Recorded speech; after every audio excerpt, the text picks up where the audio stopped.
Hi class, I want to read you this story. It's called We Are Water Protectors, and it has such beautiful art the whole way through, even just on the cover. It's just so powerful. And I made a copy because at the very back of the book it has a glossary that's going to help me know how to pronounce some of the words. I'm going to do my best to make sure I'm pronouncing them correctly, and I just love that this book included it because I always have a hard time pronouncing languages that I don't know how to speak. I think some people do. So there's a couple words that you're going to hear in here, and I want to give you the definitions first. So Anishinaabe is the people. It refers to the three tribes of the Council Fires, or the people of three fires: Ojibwe, Potawatomi, and Ottawa people. It may also include the Cree, in that the Cree are related to the Council Fire people, although they are not technically Anishinaabe or Ojibwe. There's also the word Chemigwe, and that means thank you very much. There's also the word Gunashchish, that means thank you. Miniwi Chuni, which means water is life. And Niji means friend. And Nukomis means grandmother. So I'm going to keep that cheat sheet there as I'm reading through this story so that I can pronounce them better. Okay. Water is the first medicine, Nukomis told me. And that's grandmother. Water is the first medicine.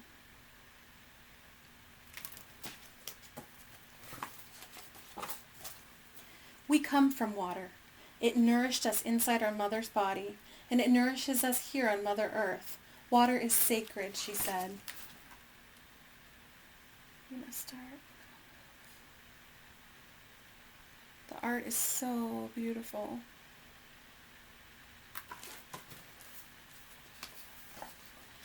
We stand with our songs and our drums. We are still here.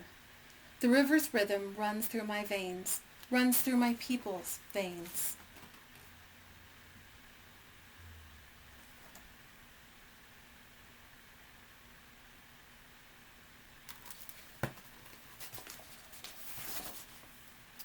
My people talk of a black snake that will destroy the land.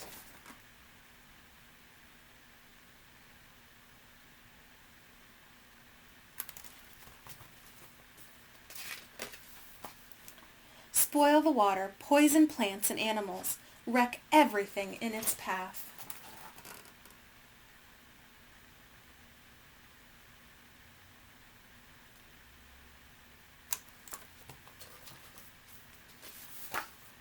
When my people first spoke of the black snake, they foretold that it wouldn't come for many, many years.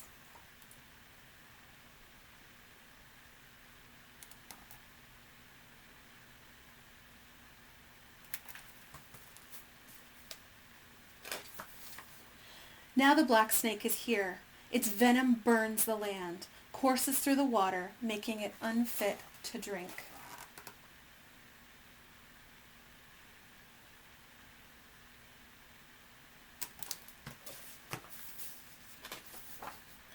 Take courage. I must keep the black snake away from my village's water. I must rally my people.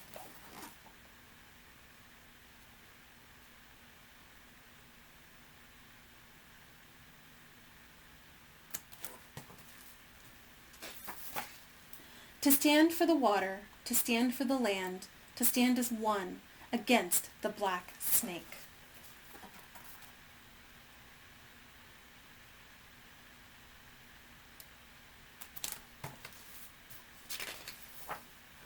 We stand with our songs and our drums. We are still here. It will not be easy.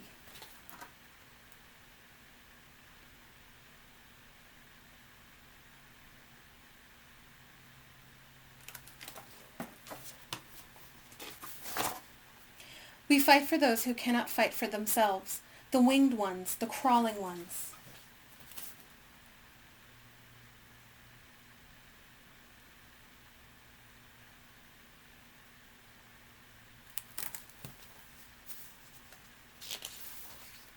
The four-legged, the two-legged, the plants, trees, rivers, lakes.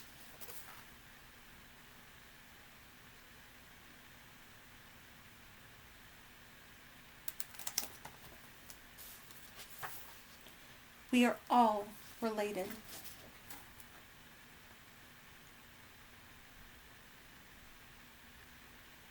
The earth. We are all related.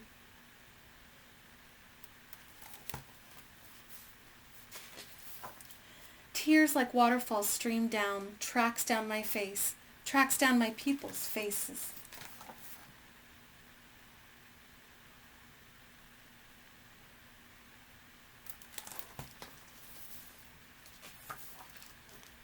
Water has its own spirit, Nukomis told me. Water is alive. Water remembers our ancestors who came before us, she said.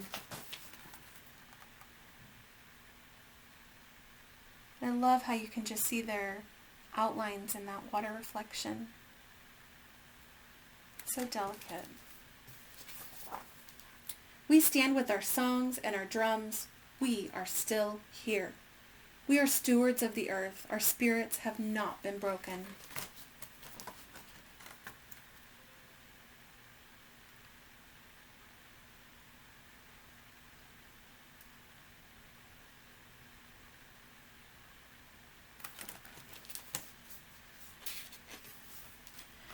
We are water protectors.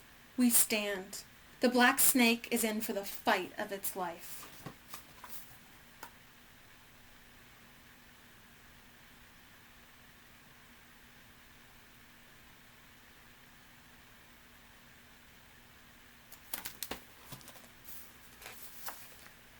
And then there's a little bit of more information, and so I want to read that for you.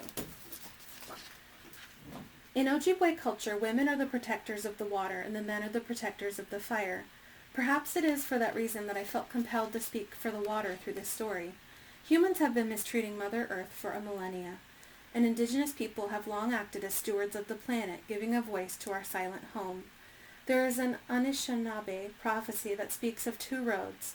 One road is a natural path. It leads to global peace and unity that embraces the sacred relationship between humanity and all living things. On this path, all orders of creation, mineral, plant, animal, and human, are relatives deserving of respect and care. We're instructed to use our voices to speak for those who have not been given a voice. On this path, there is no black snake. The earth is not damaged, and the grass grows lush and green. This prophecy, known as the Seven Fires Prophecy, says that if humans choose the natural path, then we will proceed towards peace and unity and a healthy Mother Earth. The other road is described as a hard-surfaced highway, where everything moves faster and faster at unimaginable speed. On this path, humans embrace technological advancement with little regard for Mother Earth. Many native nations believe this path is symbolized by the oil pipelines as the black snakes that crisscross our lands, bringing destruction and harm. This path leads to damaged earth. The prophecy is coming to life right before our eyes. This book was created as I became increasingly aware of the many tribal nations that are fighting oil pipelines from crossing their tribal lands and waterways. On April 2016, the Standing Rock Sioux tribe stood up against the titans of industry to protect their region's water and sacred burial grounds from one of these oil pipelines, the Dakota Access Pipeline. Although the tribes and residents are often told that these pipelines are safe, there are countless oil leaks every year across the world. These leaks cause tremendous damage and destruction to plants, wildlife, and water. What started out as a camp made up of a few tribal members near the Cannonball River in Fort Yates, North Dakota, would eventually grow into a movement that would bring together more than 500 indigenous nations from all over the world to stand for clean water. Seeing reports of the protests had a profound effect on me. I am a citizen of the Turtle Mountain Band of Ojibwe, a tribe also located in North Dakota. While other members of my tribe traveled to Standing Rock to lend their support, traveling to North Dakota from my home in Maryland wasn't possible for me at the time. But I knew what was, using my voice to tell a story to honor the Standing Rock water protesters and share this historical movement with the world. Sadly, despite fierce protests, construction of the Dakota Access Pipeline moved forward, with no assurances to the Standing Rock Sioux tribe that the pipeline wouldn't leak and that their water sources would be safe from contamination. Unfortunately, there were leaks in the Dakota Access Pipeline before construction was even complete. Like the Standing Rock Sioux, many tribes and their allies continue to fight pipelines on a daily basis. This is not just a Native American issue. This is a humanitarian issue. It's time that we all become stewards of our planet so we can protect it for our children and our children's children. Water affects and connects us all. We must fight to protect it. I have hope that the next generation, you, will continue to see the importance of preserving our precious planet by pledging to be a water protector with me. Apiti go mijiwe. Your Niiji, Carol. So it's her. She's saying thank you in 2 different languages, and then she's signing by her friend Carol. And if you're interested in finding out a little bit more about the protests that went on there, there's lots of different resources we can check out. And it's just a really powerful way to change laws. So our big unit question is, why do laws continue to evolve? And this is one way. And so even though these protesters were not successful in this case, they protested to show that it was really important to them, and it united a lot of people from different areas and different tribes, and it brought a lot of attention on the pipeline trying to go in. I hope you guys enjoyed this story, and I'll see you guys later. Bye.